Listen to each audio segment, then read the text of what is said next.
не тоа што ми е мајка, меѓутоа се работи за навистина не секојдневна личност. Не секојдневна во смисол нејзиниот карактер и нејзината биографија. Какво е чувството да се биде син на партизанка?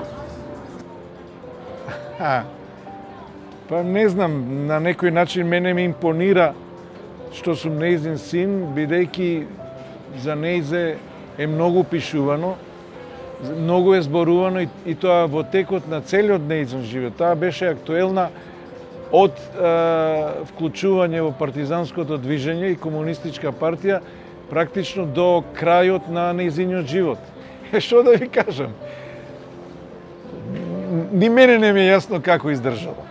Ни мене не ми е јасно. Постојано вика, овие стражариве отвараат тоа решетките да дзирнат што правам и ја им пркосев. Едноставно им се спротивставував. Што сакате, што да гледате? Таму она има една епизода кога гола ја се облекле.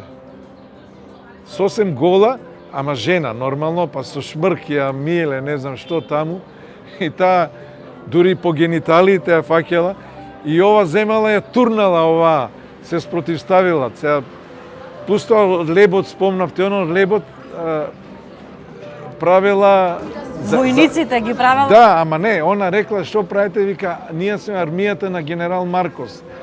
А она веројатно лебот го правила за да може да сочува, пошто све им зимале што не е дојадено, за да го после да го јаде.